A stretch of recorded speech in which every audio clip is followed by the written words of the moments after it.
That Tuesday didn't start out so bad, but it ended that way. When I woke up in the morning, nothing seemed out of the ordinary except that my wife, Debbie, was not in bed next to me. I usually get up a little earlier because I start work at 8 o'clock, and my wife doesn't get up until 9:30. I finished my morning chores and was heading downstairs to make coffee for my wife and I when I smelled coffee already brewing. When I got downstairs, my wife, already dressed for work, was sitting at the corner breakfast table. She smiled at me and we wished each other a good morning. As I poured myself some coffee, my wife said, "I have to leave early for work this morning for a meeting.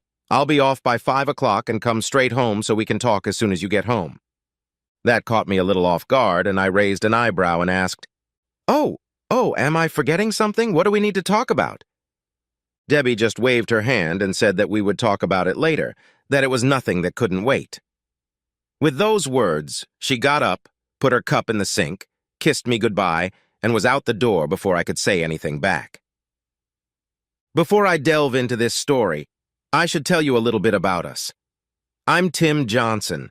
My wife Debbie and I have been married for over 41 years. That's right, we got married right out of high school when we were 18 years old. We knew each other since second grade. We dated all through high school and both knew we were destined to be together for the rest of our lives. Neither of us had ever dated anyone else, and so we learned about sex together and were the only sexual partners we had. Heck, I had never kissed another woman except on the cheek as a greeting, and I suppose it was the same with my wife. We went to the same college as a married couple, living in a cheap apartment and working part-time jobs to get by. I had a GI Bill, a program created to help veterans of the U.S. Armed Forces, to help with tuition costs, and her parents were helping her out, so while it was a little difficult, it wasn't that harsh.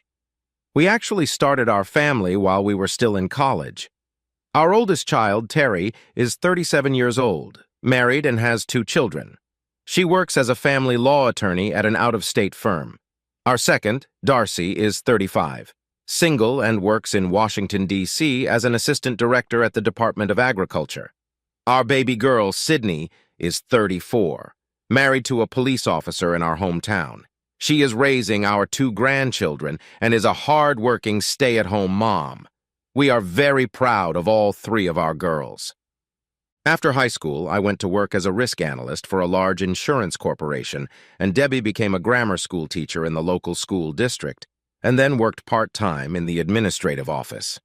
In our 59th year, we are both in great physical shape. We have both always been very active.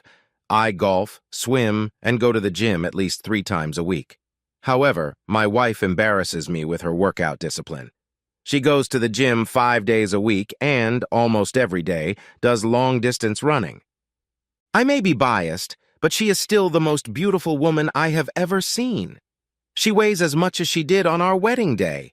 Not bad for 3 kids and 41 years of marriage. When we were young, she was so beautiful that when she walked into a room, even the women would stop to gawk at her. To this day, she still attracts the attention of men half her age, but she always holds herself with dignity and class. Debbie and I talk about it all the time. Our family life is the realization of the American dream. We are so lucky to have found each other, and we thank our lucky stars every day for the life we lead. Unlike most men, when they hear the words, "Honey, we need to talk," I wasn't overcome with dread or break out in a cold sweat. I was curious, but after all, we have conversations all the time. We call them family discussions, and we had them even before we had kids. It was our way of planning our lives. But she didn't say we were having family discussions, did she? At work, I wasn't consumed with anxiety about the upcoming meeting, but I did rattle on a bit about the unforgettable lovemaking the night before. Debbie is a very perky and direct lover. She's not shy about telling me what she wants and getting her way. She keeps telling me that she would never cheat on me because it would take too long to prepare a new lover. After 41 years of marriage, we still make love, too, 3 times a week. As my curiosity was piqued, I left work a little early and headed home. I wanted to get home before Debbie so I could have time to change clothes, get comfortable with a glass of my favorite single malt whiskey, and find out what our conversation would be about. My curiosity turned to anxiety when I pulled into the garage and saw that my wife's 7-year-old Camry was already there. My anxiety increased when I saw her sitting at the table with a glass of wine in her hand and my scotch already poured and put in my place. She looked very confused as she kept rubbing her knee with her free hand. This has been a nervous habit of hers since I've known her. I asked if I could change my clothes before we started. She replied, "No, I want to do it right now. Please have a seat." I didn't argue since as I sat down I was sure she was going to tell me she was sick. I felt my chest tighten and it became difficult to breathe properly. As I looked into her eyes, I don't know what I saw, but I knew I had never seen that look and expression before. She seemed nervous and her voice trailed off as she spoke in a very low, deliberate tone. "Tim, there's something I've been thinking about for quite some time now, and I need to express it without interference. Please let me finish before you speak so that you realize how important it is to me." As she continued, she seemed to gain more and more confidence. "And I need you not to lose your temper and turn this whole thing into a childish scream. Can you do that for me, please?" I nodded my head slowly, not saying a word. At least she wasn't going to tell me she was sick, but I suspected it was going to get much worse, and I turned out to be right. "Honey, you know I love you more than life. Ever since I was in high school, you're the only one I've ever loved. There's never been anyone else in my life." My chest ached more and more, my breathing became harder and harder, and there was a nagging pain in my shoulder as she continued. "You and I will spend our old age together, cradling our great-grandchildren in our laps. We'll travel the world together, but there's something I have to do." The pain in my shoulder was now radiating to my left arm, and I felt dizzy. I couldn't catch my breath. "Tim, pay attention. This is very important." I just nodded, thinking that this couldn't be happening to me. "I've been thinking about this for months now, and there's something I need to do before I get too old." The room started spinning, and I felt like someone was standing on my chest. "I'm going to date other men to realize what I've been missing all these years. It won't last forever, maybe 6 months, and I'll be your loving wife again, proving to you every day how deep my love for you is." I started to say something, but nothing came out of my mouth. And then everything around me went dark. Light was coming in from the darkness, trying to break through the haze. I tried to open my eyes, but my eyelids must have weighed 2 pounds each. I struggled to open them and finally managed it. Where was I? What were those beeps? Why couldn't I move? My throat was really sore. What's my name? I must be in the hospital. What happened to me? All these thoughts ran through my head as I remembered that I was Tim Johnson, and I was in the hospital because my wife tried to kill me. Why was she trying to kill me? My brain worked a little better. I was sitting at the kitchen table. She was talking. Then I remembered the conversation. It wasn't really a conversation. It was that she told me something. She said she was going to kill me. As the fog in my brain cleared, I noticed the nurse standing by my bed, looking at me and smiling. "Welcome back, Mr. Johnson. My name is Nurse Smith. You are in Mercy Hospital because you had a very serious heart attack a few days ago. It's called the Widowmaker, and you're lucky to be alive." The funny thing is, I wasn't feeling lucky. "It's 3 in the morning, and the doctor will be in later this morning to go over your condition in more detail." I tried to speak, but nothing came out because my throat was sore and dry. "Don't try to speak, Mr. Johnson. You had a ventilator in your throat, so it will take a few days for it to heal on its own." I was thinking more clearly now and made a writing motion with my hand. Nurse Smith handed me a notepad and pen. I wrote in large, bold letters. "No visitors," she replied. "Oh no, you had many visitors. Your wife and daughters were here." She must have noticed me flinch and went silent. I furiously wrote back, "I do not want any visitors." She seemed taken aback but asked, "Are you sure?" I just nodded my head. I scribbled another note. "Do not share my medical information with anyone." Her eyebrows rose up, but she just nodded her head as I scribbled another note. "Is there anyone here at the hospital who can help me fill out a DNR, do not resuscitate form?" I'm sure I shocked Nurse Smith with that, but she kept her composure. "Your condition is not that serious." I interrupted her by tapping furiously on my notepad. "I'll pass on your wishes to the day shift." She patted me on the shoulder and quietly left the room. I figured my life was over anyway, so if something happened, why let the medics resuscitate me? Judging by my luck, I'd probably survive, but I'd turn into a vegetable, so screw it. Plus, it would be an added shock when my wife found out what I'd done and how much she'd hurt me. I couldn't sleep again. I mean, I had been sleeping for days, so all I could do was lie there, thinking and making plans. I said I was doing risk analysis for an insurance company, but my job was actually to help my company's clients do risk analysis for their organizations. It was a service my company offered, and many clients used it. I had been doing this for several years, was good at it, and was paid accordingly. In my experience, all companies are afraid of something, but my job was to make sure they were afraid of the right things and to offer solutions to mitigate those threats. There is a process for doing this analysis, so I decided to apply the same strategy to my problem. You know why my wife wanted to kill me? I know my wife wasn't actually trying to kill me with her statement, but damn near accomplished it. The action I just took will buy me time, and time is what I need to figure things out. As I lay in bed waiting for dawn to break, I began to analyze my situation. I'm one of those weird people who have a conversation with myself when I think, and this case was no exception. Okay, Tim, you've bought some time. Now let's think about the real issues.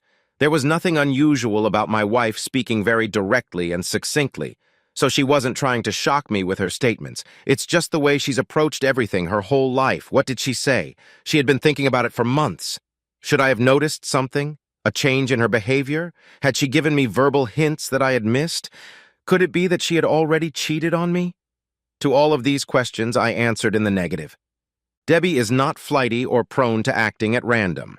She acts deliberately, but once she formulates a plan of action, she doesn't hesitate or babble, she goes for it. Another very important fact. She didn't say she wanted to date other guys, she said she was going to date other guys. So, Tim, you have a real problem that probably won't go away because she put you in the hospital. Shit. So, Tim, here are the options I see. 1, you can just let her date guys and hope that sooner or later she'll get it out of her head and we can go back to the way things were. 2, you can try to talk her out of it because, honestly, I can't imagine myself as a husband sharing his wife. 3rd, just divorce her and be done with it. Or 4th, you could just die and not worry about it. Honestly, option 4 doesn't look so bad right now. I still feel like crap. Obviously, I was wrong. I was able to fall asleep because the next thing I knew, daylight was streaming in through the window and the clock on the wall was showing 10:40. Shortly after I woke up, the doctor came in and explained that a widowmaker heart attack is caused by a complete blockage of the left anterior descending artery of the heart. He said I was very lucky because the survival rate for this type of heart attack is very low. If my wife hadn't been with me and called 911, I would have died. Okay. He was the second person to tell me how lucky I was, but I still wasn't feeling it. I asked him if severe stress could cause an attack like that. He replied, well, yes, severe emotional trauma can trigger it, but the heart problems should have existed a long time ago. It is caused by a combination of genetics and high cholesterol. Why do you ask? I explained as best I could what had happened between me and my wife. He said, well, that explains your request for a visitation ban in the DNR. Mr. Johnson, you will be here for a few more days, but you will need a lot of rest during the recovery period, which will take some time. We were able to place a stent instead of a bypass, so that will shorten your recovery time. I can't help you with your personal issues, but I highly recommend that you see a counselor to help you work through your issues as you get on the road to recovery. Believe it or not, one of the most common side effects of a heart attack like this is depression, and with your relationship problems, I think you are at risk. With those words, he left the room. No goodbye, no nothing. I don't blame him. Doctors don't usually like to socialize with patients. Just give them pills or operate on them and then leave. Then another doctor who told me she was a hospitalist and listed all the medications I would need for the next year or so. It was a freaking pharmacy list. Yes, solution 4 was looking better and better. Shortly after the hospitalist left, I heard a commotion in the hallway. The commotion was caused by my wife being told she couldn't see me. Making a whole scene, she asked about my condition. We had to call security to have her forcibly removed when she was told that I had specifically asked not to inform her of my condition. For the first time since she hit me with her plans, I felt a little better. It's childish, I know, but it was a small victory nonetheless. Apparently the doctor, upon learning of my condition, prescribed me a sedative. Either that, or I was so tired I slept for over a day. When I woke up again, it was well into the night, and Nurse Smith was standing at my bedside. "I'm glad to see you awake," she said, trying to cheer me up. "Could you try to say something for me?" I was able to speak, albeit with a slight hoarseness, but thank goodness at least I could talk. She asked if we could talk, and I nodded my head yes, but only if she called me Tim. She laughed and said that was fine, and for me to call her Beth. She started the conversation by saying that she was aware of my situation and understood why I had instituted the no visitors rule, but was still concerned about the DNR request. I told her to forget about the DNR, that I didn't really want to die, and that I knew I would have to talk to my wife sooner or later. But I certainly didn't want to do that until I was sufficiently recovered. Beth then told me that she understood, but she had to kick my wife and all 3 girls out of the room just before I woke up. She told me what I already knew, that at some point I would have to talk to my wife, but given the circumstances, maybe I could talk to my daughters. In that moment, it struck me. How much, if anything, did my daughters know about what their mother had told me? The girls were very close to their mother, and maybe they knew in advance what she was going to say? Probably not, but Debbie was especially close to Darcy. Even though she was in D.C., they talked on the phone almost every day, so maybe Darcy was in the loop. Maybe Debbie told the girls the truth after what happened to me. Either way, I agreed with Beth that I should talk to the girls, especially since the older ones had traveled a great distance to be near me. Beth said she would contact them and ask them to come back to talk to me, but only one at a time. I explicitly told her I wasn't going to talk to my wife, and she understood me. I found it interesting that the girls returned to my room after only 5 minutes. Apparently, Beth had only kicked them out to the waiting room. I was sure it was all worked out by now, but I wanted to see my girls. So what the hell? I talked to each of my daughters that night, but told them I didn't want to talk about their mother. I wanted them to know how happy I was to see them and that I loved them very much. Tears came to my eyes, and I was very emotional when I finally realized how close I was to never seeing them again. Sydney let it slip in conversation that Debbie had told all 3 of them that she blamed herself for what had happened to me, but without being specific. I didn't argue with Sydney, and I know she found it interesting. She also mentioned that Debbie promised to meet with them tomorrow and explain everything. Terry and Darcy told me that they would be taking an extended vacation to help me recover. I was overwhelmed with emotion, and Beth had to cut the visit short. After seeing my daughters, I realized that no matter what happened to Debbie, life would go on. My life would become more complicated, but it wouldn't end. I just had to decide what to do about my relationship with my wife. Was there even a point in talking to her about it? Even if she canceled her dating plans, would I still be able to live with her? I needed to answer that question before talking to her. Maybe the girls could help me decide. If Sydney was right, Debbie should have told them what triggered my heart attack, so their opinions could help me. Cheating doesn't just affect a couple's relationship, it affects the whole family.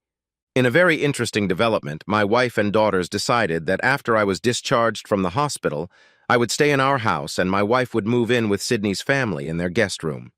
Terry and Darcy would alternate providing the care I needed for a few weeks. The doctors were confident that I would be back to normal in 5 to 6 weeks.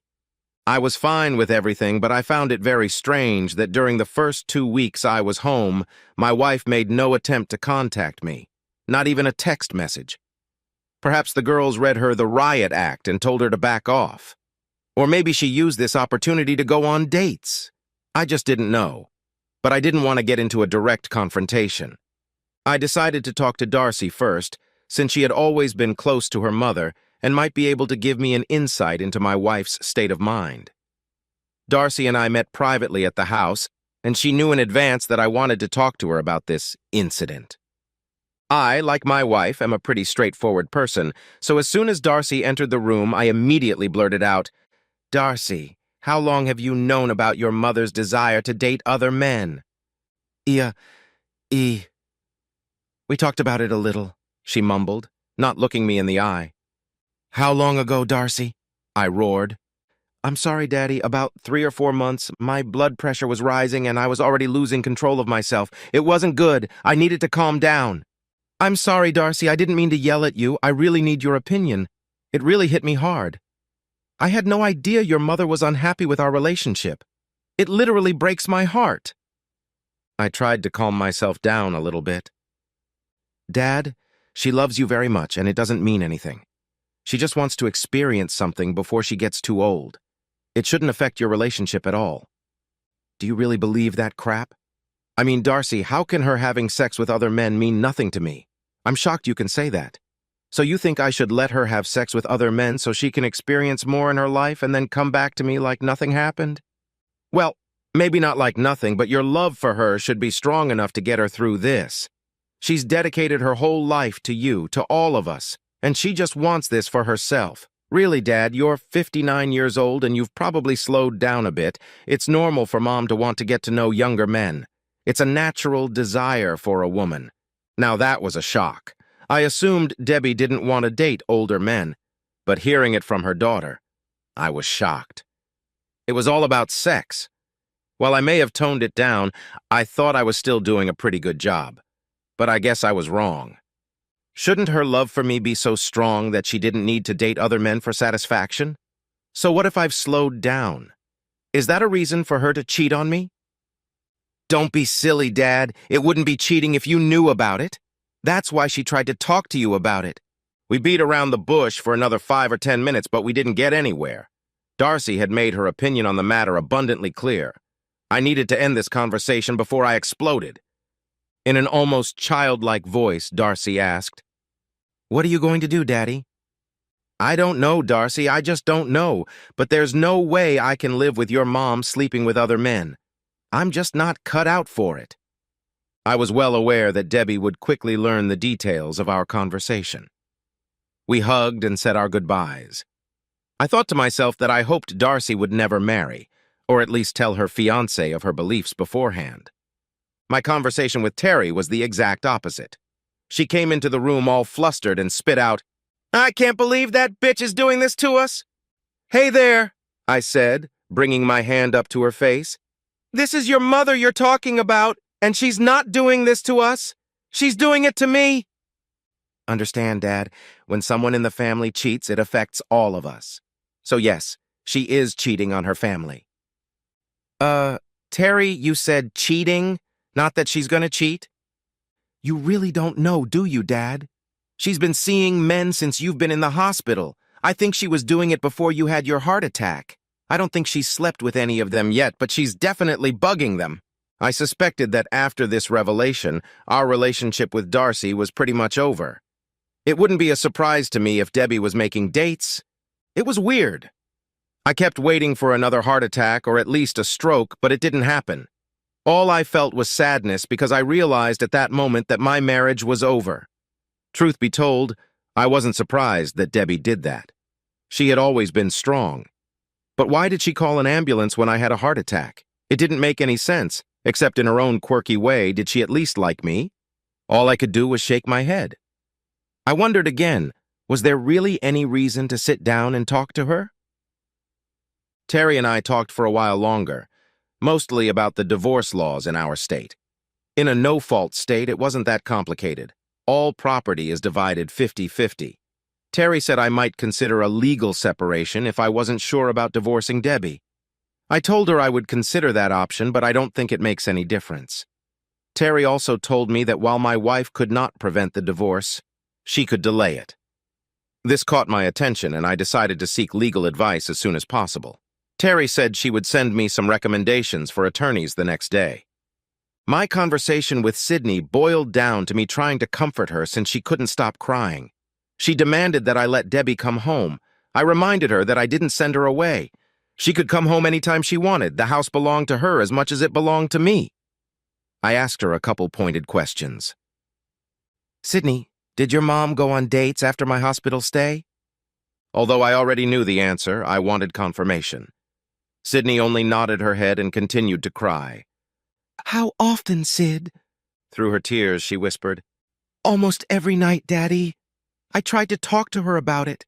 I told her she was cheating on you and she said she wasn't because she wasn't sleeping with any of them, and besides, she told you what she was going to do. All I could do was just shake my head incredulously. Before Sydney left, I called her mother and told her that I was feeling better and that she could come back to her house any time she wanted. In doing so, I emphasized that I felt she should do so as soon as possible because Sydney would have a nervous breakdown if she didn't leave her house. I hung up the phone while she said something, but I didn't care what she said. I was ready for our meeting. Sydney had told me that my wife would be home at 1 p.m. the next day, so I spent the rest of the day preparing my notes. When going into battle, it's important to have a good plan, thoroughly tested and practiced, and I was ready for battle. Of course, the first time a plan is fired, it flies out the window, and that's exactly what happened to me. When Debbie came home for our meeting, she didn't just walk through the front door, she burst through it screaming, "Where are you?" My eyes had already rounded when she saw me sitting at the table with my notes neatly spread out in front of me. Without waiting for any comment from me, she, breathing fire, continued her tirade. "There's not going to be a goddamn divorce." As I mentioned, my wife was a school teacher, and history was her favorite subject. She was particularly well-versed in the American Civil War period.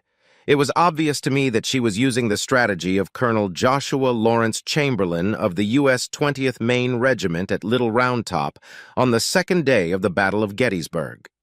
Circumstances were such that Chamberlain's 20th Maine Regiment was on the extreme left flank of the Union Army and was the only regiment standing between Lee's Confederate Army and Washington. The fighting was brutal. Chamberlain's men were exhausted and almost out of ammunition. Their casualties were extremely high, and it seemed that all was lost. Then Chamberlain, in civilian life, a rather unremarkable college professor of rhetoric, did something no one expected. He ordered his remaining troops to attack. They did, and the Union was essentially saved. That's exactly what my wife did to me. She attacked when she should have been on the defensive, and I was completely stunned. The next thing I knew, I was lying on our bed on my back, naked, with Debbie on top of me. Much later, after completely exhausting me, she started to get dressed and told me that she would be back tomorrow with things from Sydney's house and that we would move on. As she was walking out our bedroom door, I said quietly, "Debbie, thank you for calling the ambulance." She nodded and said irritably, "It's because I love you, silly, and we're going to spend the rest of our lives together. Now get some rest because we have some time to make up." And went to the door. "Debbie, there's one more thing." I managed to say it with all the authority of which I was capable. "The first time you have sex with someone else, our marriage will be over." Gasping with excitement, she spat out, "Then we'll see. Apparently she was a fan of John Wayne, too." For a month or two, our lives returned to normal, although it was a new normal because she was still going on dates. We never said another word to each other about my threatened divorce. She never told me she was going on a date, but once or twice a week she would just tell me she was going out and would come home late. On those nights, she usually got home around midnight. She never smelled like sex, although sometimes she looked a little disheveled. She would take a shower, go to bed, and then resume her attempts to kill me with sex. I just got over it and decided that if I had to die, this would be a great way to do it. I knew she hadn't had sex with anyone else yet because, well, just because I knew. So one night she came home even later than usual. It was past 1 o'clock in the morning. I was sitting in bed reading. I could never sleep when she wasn't home. It wasn't that I was worried about her, I was just waiting for the inevitable. I heard the garage door go up as she drove her car in. Her CFM-heeled shoes clicked on the tile floor in the kitchen, and the stairs creaked as she walked up. When she walked into the bedroom, our eyes met, and I knew immediately. It was obvious that she understood that I understood. She broke eye contact and headed for the master bathroom, saying, "This doesn't mean anything. This is outside of us and will be over in a few months. There is no need for further discussion." And she closed the door behind her. When I heard the shower turn on, I got up and went into the guest room. Not only had I locked the door, but I had pushed the dresser against it. I wasn't going to repeat the mistake I had made at Little Round Top. Somehow I knew she wouldn't follow me. It wasn't like her. In her mind, once I got over my little annoyance, things would go my way. And I was right. I never heard a peep from her for the rest of the night. For my part, I didn't sleep at all. I had tears in my eyes, mourning the death of my marriage, and my thoughts were busy planning. For the next couple of weeks, we were more like roommates than a married couple. We were polite to each other, but just went about our daily routines and responsibilities. I know she went out a few more times, but I didn't know what she was doing. I moved completely into the guest room and usually slept when she came home. Yes, I did sleep. I found that as I implemented my plans, I became more and more calm and confident that I had chosen the right path. I never had a period of wringing my hands, oh, woe is me. I didn't wonder what I could have done better. I didn't berate myself for not being a more attentive husband. I refused to apologize or take responsibility for not being aware of all the emotions my wife might be feeling. In my mind, marriage is a contract. She broke the contract, not me. She never discussed problems or frustrations with me. She just told me what she was going to do. But the funny thing is, part of me understood why she wanted to experience more. It's a natural human emotion. She just didn't give us a chance to find an alternative. She made a unilateral decision that effectively ended us. End of story. I also understood why she made a unilateral decision. In the Western world, in almost 100% of marriages, the woman dominates to some degree. Ours was no exception. I suppose if I could find any fault in this mess, it was that I was too accommodating. But in our 50-plus years together, there was nothing to let her know that I would accept her behavior. I let her make most of the decisions about our home life because it made her happy, and that was more important to her. In fact, before we got married, we had a long discussion about our expectations of fidelity. There were no gray areas and certainly no passes. I was never close to cheating. I had never done anything that didn't pass the marital fidelity test, and I expected the same of Debbie. She was the one who did this to us, not me. A couple weeks after Debbie cheated on me the first time, I was ready for it. One evening when she left, I sat at the kitchen table where we held most family gatherings and waited for her to return. When she returned, I said quietly, "Debbie, we need to talk." "Not now," she replied dismissively. "I need to take a shower and get some sleep. We can talk in the morning." "No," I replied with an authority she had never heard from me before.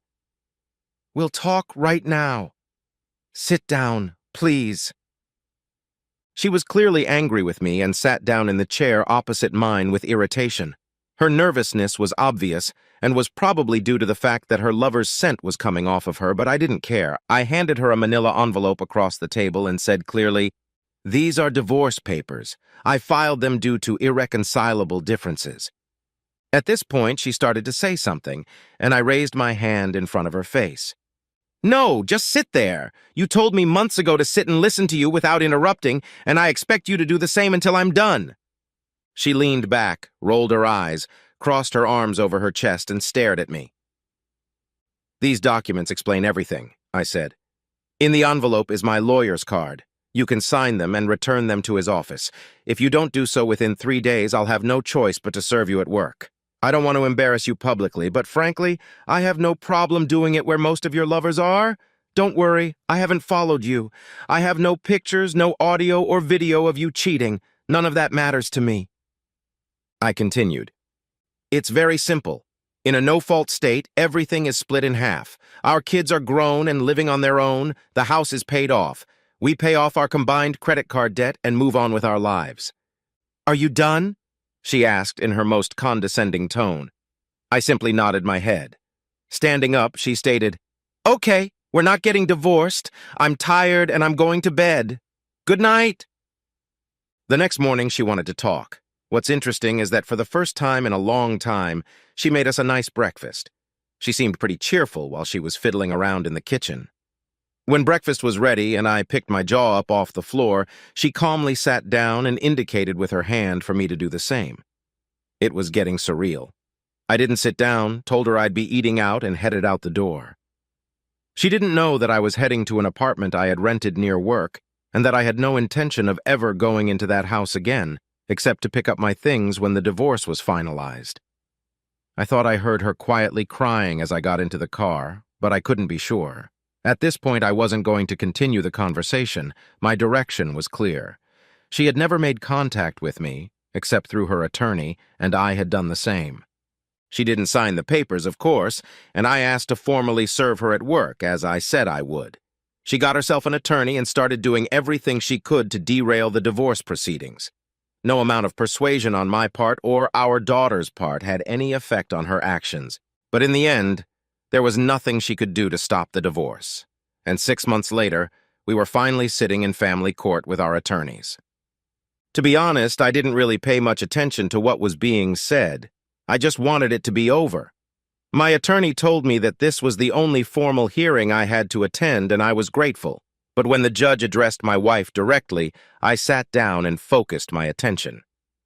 "Mrs. Johnson, why don't you want me to grant this petition for divorce as written? Everything looks like a fair distribution of property." My wife answered, standing up in front of the judge, dressed like she was going to church. "Your Honor, a few months ago I made a terrible decision that destroyed our 41-year marriage. At the time, I was going through menopause and was not thinking clearly. I felt old and unattractive. Several younger men at work flirted with me and showered me with praise and attention. Sadly, I ridiculously thought my husband would understand and allow me a few months of harmless flings. I was stunned when she continued. He knew I had been seeing other men for months, and I assumed he was okay with it. I realize now that I was wrong.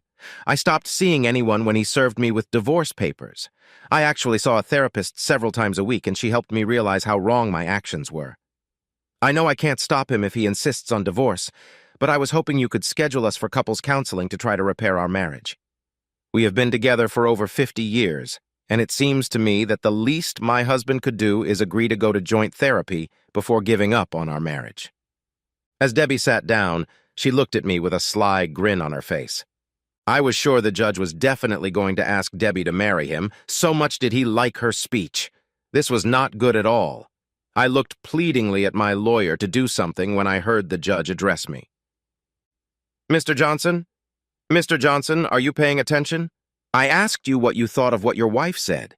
She made a very convincing argument. Surely your 50-year relationship is worth trying to salvage." "Oh, crap!" I said to myself. "This can't be happening to me." My wife could hardly contain her glee. My lawyer was scribbling something in his notebook. It looked like he was drawing a big screw with Phillips. I'm totally screwed. But then, an epiphany came over me. I was back in the fight, and the first shot had already sounded. I answered, "Your Honor, may I take a moment to reflect on what my wife said? She really gave me something to think about. I would like to speak to my attorney." The judge replied rather good-naturedly, "Sure, I think that's reasonable."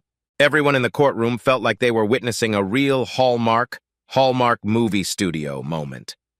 I quickly turned to my attorney, who by this time had finished screwing the screw with Phillips. "What happens if I withdraw my divorce petition right now? Would he still be able to schedule counseling?" My lawyer, who looked like Clarence Darrow, an American lawyer who, for ideological reasons, acted as counsel in many famous trials, turned around and said, "No, he can't. The court will no longer have jurisdiction in this matter." "One more question, Clarence." "Who?" "That's not important right now. What would happen if I just disappeared? My wife would have to serve me to get a divorce, right?" "Yes, but it's not really that simple. In a year's time, she could get a divorce for being abandoned," he replied. "Only if I get lucky," I said thoughtfully, and sighed heavily. "Is there a law that says I have to live with my wife?" My thoughts were racing now. "No, there isn't," he answered in the manner of a lawyer. Then a light bulb went on in his head, and he asked, "Will I still be paid?" "Of course, Clarence, of course." I smiled broadly, adjusted my tie, wiped my hands to smooth my pants, and stood up to address the court. Everyone wanted it to end like the Hallmark movies, and I was going to give them that, well, sort of. "Your Honor, in light of the fact that my wife has spoken in the most compelling way possible, I am immediately withdrawing my petition for dissolution of marriage." The courtroom was a mess. No, there were only about 12 people there, and it was lunchtime, so those who weren't involved in the trial got up to go to the cafeteria. The judge banged his gavel, granting my request, smiling broadly and with tears in his eyes. My wife and her attorney were crying with happiness themselves. I was furious, but put on what I hoped was a happy face and walked right out of the courtroom. I walked to my car and my wife followed me around, mumbling something about us being happy, blah, blah, blah. I started the car and left it parked in the parking lot, perplexed as to what had just happened.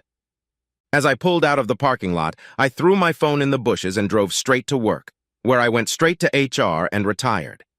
I realized that I could count on my 401k since I had turned 59 and a half years old.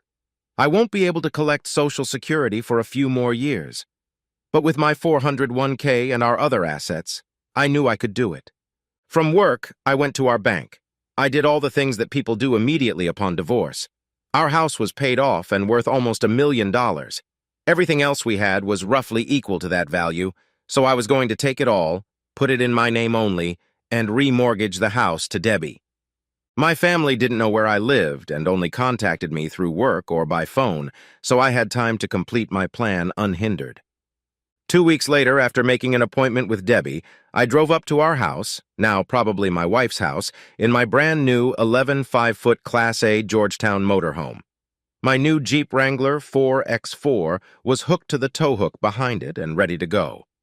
I knocked on the door and heard Debbie approaching from inside. All 3 of our daughters were there too because I had warned them I was coming. I knew there would be trouble and I wanted them to keep an eye on Debbie. "Honey, you're home! Thank goodness, we were so worried about you." The girls were already looking at the motorhome and were smart enough to suspect something wrong. "Honey, I actually came to say goodbye." "What do you mean, goodbye? We'll be together forever, won't we?" "We've always been together, darling. It's just that I'm going away for a while."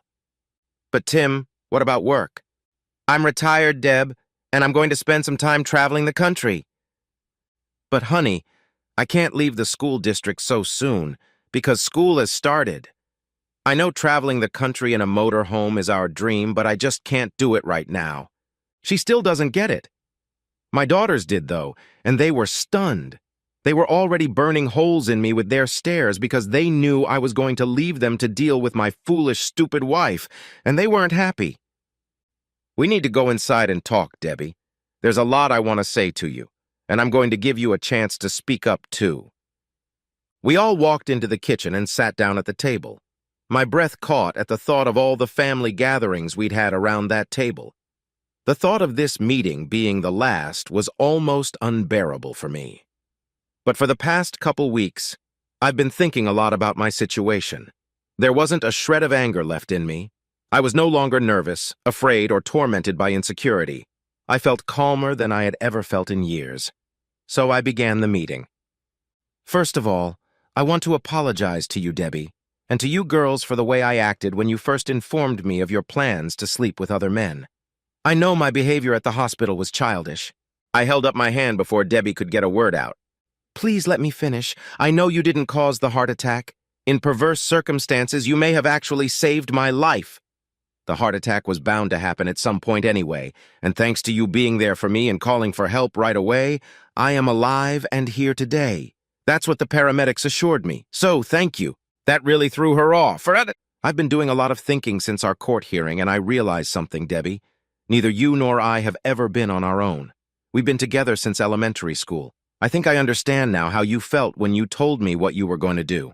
I focused on the sexual component of your desire, although I think what you were really saying was that you wanted to be alone.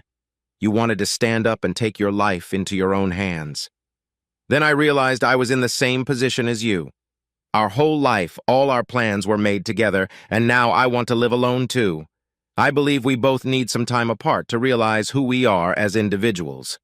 At this point, I let her talk because it would have been impossible to stop her. "But I don't want to be alone. I will never give you a divorce. We will be together for the rest of our lives. I was so screwed up when I told you all that."